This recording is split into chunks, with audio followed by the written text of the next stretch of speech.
L'essor d'un espace de débat public à partir du XVIIIe siècle est basé sur le développement des communications qui a transformé la vie politique, donné du pouvoir à l'opinion et permis la mobilisation des masses.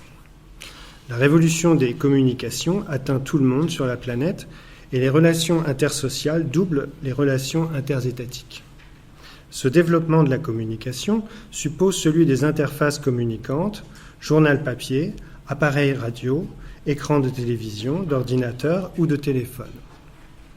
Si le développement des interfaces a effectivement révolutionné nos manières d'interagir, le bilan s'avère contrasté. C'est ce à quoi nous allons nous intéresser en nous posant les questions suivantes. Qu'est-ce qu'une interface ? Comment évolue-t-elle ? En quoi peut-elle être une menace et comment y remédier ? Voyons ce que signifie le terme interface. Au sens courant, mais aussi dans un sens élargi, pour comprendre son rôle dans le transfert d'informations et d'énergie, dans la connaissance et l'action.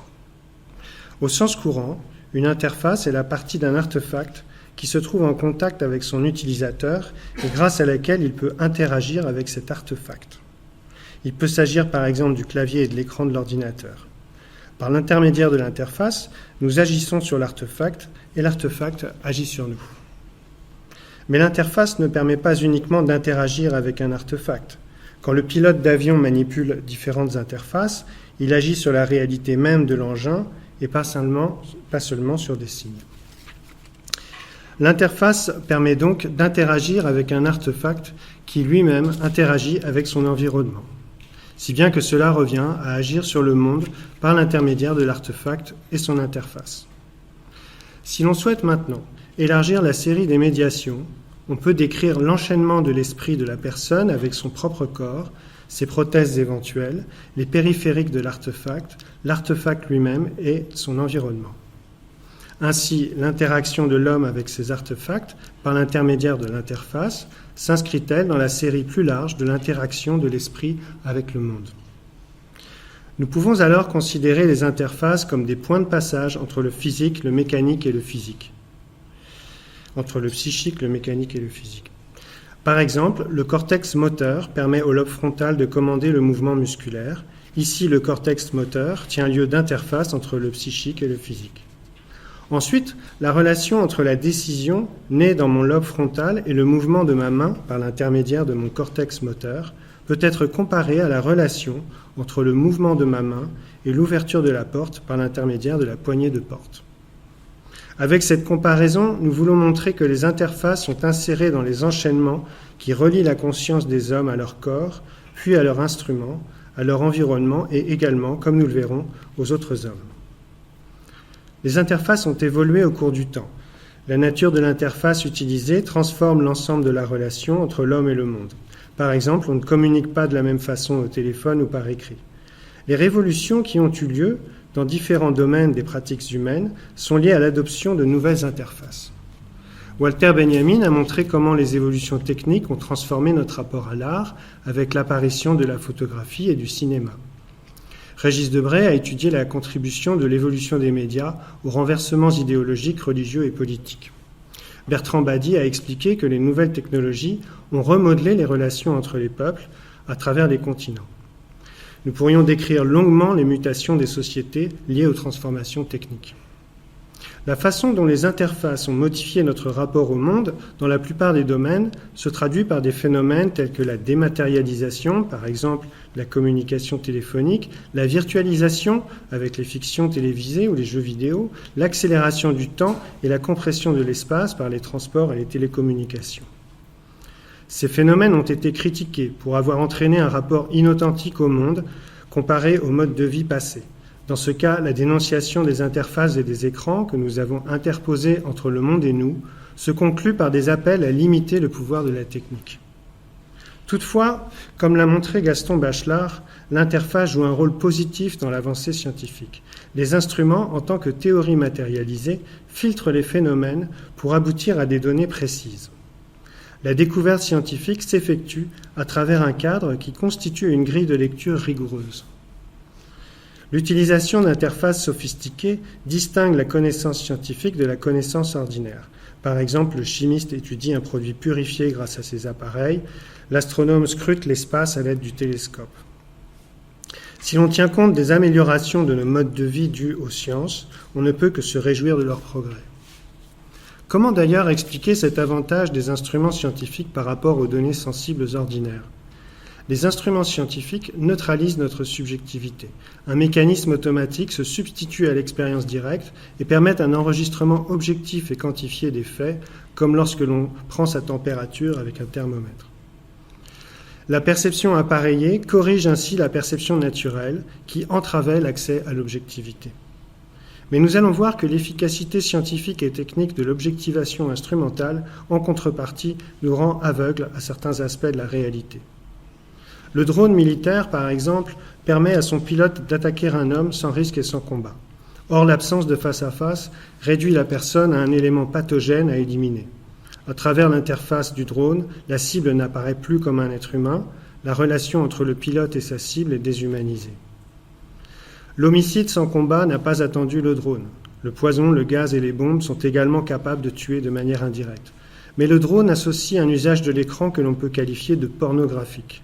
Ce terme est utilisé par Tim Nguyen et Becca Williams dans l'analyse des réseaux sociaux numériques pour qualifier une consommation sans coût ni conséquence. On peut parler ici de principe de facilité. De même que l'image pornographique donne accès à des situations sans nous impliquer directement, le pilote de drone assiste aux conséquences de son acte meurtrier avec un certain détachement. Il faut toutefois préciser que le sentiment moral persiste parfois derrière l'interface. Si l'image de la scène de meurtre peut laisser indifférent le pilote ou même le réjouir, elle scandalisera au contraire l'opinion publique en fuitant dans les médias. Par conséquent, si la violence ou la mort à l'écran nous affecte moins que si nous y assistions directement, la distance ne suffit pas à éliminer tout jugement moral. La publicité et la propagande prouvent bien que l'on peut susciter à travers un écran toutes sortes de sentiments. Nous avons vu que l'écran peut être une fenêtre sur le monde réel et que le rapport au réel, par l'intermédiaire de l'écran, crée un effet de distance. Or, l'écran peut également introduire à un monde non réel. De plus, avec le jeu vidéo, en plus de percevoir la fiction grâce à l'écran, le joueur peut agir sur ce monde fictif avec sa console, ce qui complète son immersion dans l'univers virtuel. On pourrait croire que la fiction n'est pas concernée par le problème de la déréalisation évoqué précédemment, puisqu'elle n'est pas censée dénoter la réalité. Pourtant, l'impact psychologique et moral de la fiction, concernant par exemple les jeux de combat, est généralement pris en considération, selon que l'on redoute une forme de banalisation de la violence ou au contraire que l'on trouve bénéfique de pouvoir décharger son agressivité dans le jeu. La fiction conserve donc un lien indirect avec la réalité en général. C'est ce qui permet de porter sur elle un jugement moral et éventuellement de la censurer. L'effet de la fiction sur notre rapport au réel et à la morale est d'autant plus important que les interfaces sont devenues omniprésentes. Les jeux vidéo se sont d'abord implantés dans les parcs d'attractions, puis dans les centres commerciaux, pour ensuite pénétrer le domicile avec la console de jeu et enfin se retrouver sur nos téléphones portables. Ce déplacement du public au privé, lié à la miniaturisation, concerne les écrans en général, du cinéma à la télévision, aux ordinateurs et aux téléphones. De cette manière, les technologies de l'information et de la communication s'insinuent de plus en plus profondément dans notre quotidien. Nous notons donc l'accroissement numérique des interfaces au cours du temps. Or, nous pouvons relever encore d'autres facteurs qui favorisent leur usage. Premièrement, la conception de leur forme se perfectionne en vue de capter l'attention des utilisateurs, de générer de l'excitation, de créer un effet d'entraînement et de dépendance par des techniques de sollicitation, de fidélisation et de ludification. Deuxièmement, au niveau du contenu, les interfaces diffusent le plus souvent une vision du monde qui promeut l'usage des interfaces elles-mêmes à travers la publicité, les films, les séries et les informations. Troisièmement, nous sommes éduqués et incités à dépendre des interfaces au travail comme pour nos loisirs. Si l'environnement social encourage l'usage des interfaces, il disqualifie en même temps les récalcitrants. Nous allons émettre plusieurs hypothèses pouvant expliquer l'évolution de nos sociétés vers un monde cybernétique dominé par les technologies de l'information et de la communication. L'évolution relativement récente de nos modes de perception et d'action à travers les interfaces est moins le résultat d'une demande publique que de l'orientation de l'économie vers ces technologies. Si l'on considère l'ampleur des investissements dans la conception des machines et des logiciels et le déploiement des installations, on mesure la pression que représente le besoin de les rentabiliser en incitant leur usage. Une autre hypothèse, encore plus pessimiste, pourrait expliquer la prolifération des interfaces. Pour Herbert Marcuse, la société de consommation dissimule une forme nouvelle d'asservissement derrière l'amélioration apparemment incontestable de nos modes de vie. Vectrice de la culture de masse, nos interfaces participent à ce que Marcuse nomme la surrépression nécessaire au rendement social. Au phénomène de répression des pulsions indispensables à notre adaptation aux principes de réalité, s'ajoute dans le monde moderne une surrépression en faveur de la production et de la consommation. Cette forme d'aliénation est d'autant plus difficile à contester qu'elle se dissimule derrière l'apparent bien-être qu'elle apporte. Enfin, les effets indésirables de nos interfaces ne proviennent pas nécessairement d'une volonté consciente et insidieuse des élites, ils sont aussi le résultat émergent d'un jeu de force et d'une tendance anthropique. Par exemple, la dérive d'Internet, considérée à ses débuts comme un cyberespace de résistance, est devenue peu à peu l'instrument d'une ubérisation généralisée, peut résulter d'un phénomène incontrôlable. C'est un processus comparable à la dégradation d'une ville comme Brasilia. Construite comme la ville des égaux, elle s'est transformée, à cause de l'augmentation des habitants et des automobilistes, en enfer inégalitaire. Essayons à présent de déterminer l'impact culturel d'une société saturée d'interfaces communicantes. Pour Jean Baudrillard, la société de consommation exalte le signe et nie le réel. La société contemporaine est une société du signe qui fait du quotidien un quotidien virtuel. On peut aisément rapprocher ce que Baudrillard dit de la société de consommation de l'analyse de la télévision par Pierre Bourdieu. Elle repose sur le règne de l'audimat, elle opère une sélection de l'information au profit des idées conformistes, divertit de certains sujets, déforme la réalité, encourage le narcissisme et empêche la réflexion.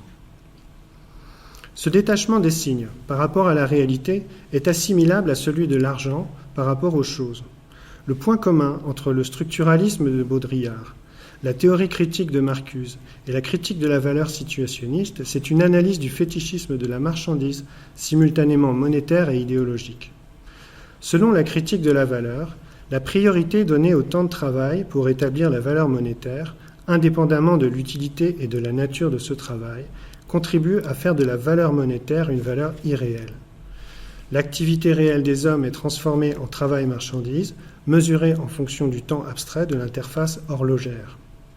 Ce temps est une norme coercitive qui se reflète dans la monnaie indépendamment des besoins réels.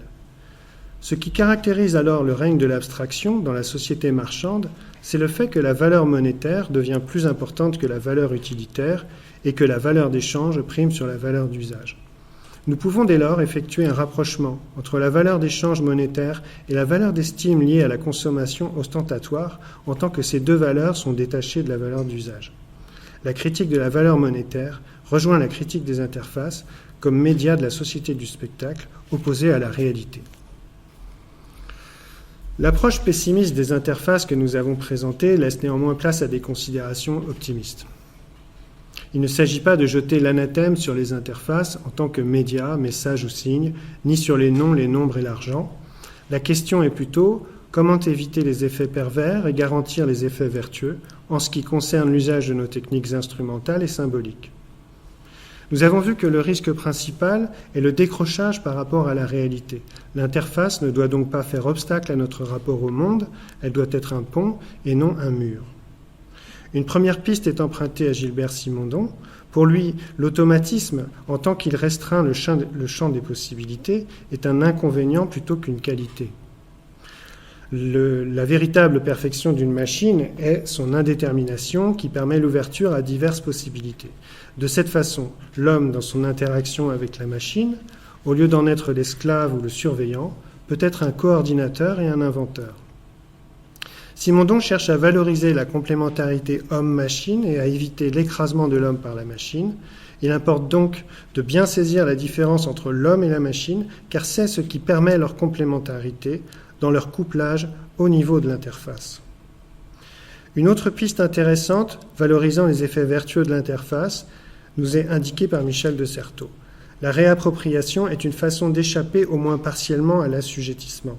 De Certeau oppose à la stratégie panoptique du pouvoir analysée par Michel Foucault la tactique et la ruse. Il défend ainsi l'usage créatif contre la consommation passive. Si la machine fige et formalise d'anciennes pratiques, de nouveaux savoir-faire apparaissent dans l'usage et la réappropriation des machines et de leur interface. On trouve chez Stuart Hall la volonté analogue d'offrir une théorie qui échappe au carcan déterministe de l'assujettissement. Il remet en cause le schéma cybernétique émission-réception et insiste sur les ruptures de transition. L'usager développe des possibilités et n'est pas un consommateur passif. Une asymétrie est possible entre encodage et décodage. Il n'y a pas seulement adaptation au code dominant, mais aussi opposition. Si un événement est encodé par le pouvoir avec une certaine signification, le décodage peut être contre-hégémonique. Enfin, nous pouvons opposer à l'ajustement des agents à un modèle de société la participation comme engagement dans la transformation sociale. La participation repose sur les principes d'apprentissage mutuel, d'expérimentation, d'intelligence et de gestion collective. Une approche démocratique des technologies dans leur conception et leur utilisation doit permettre de s'accorder sur ce qui dépasse les points de vue subjectifs et d'élaborer des pratiques utiles au bien commun.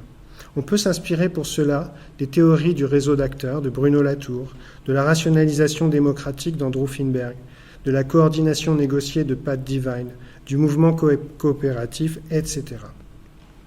Je vous remercie.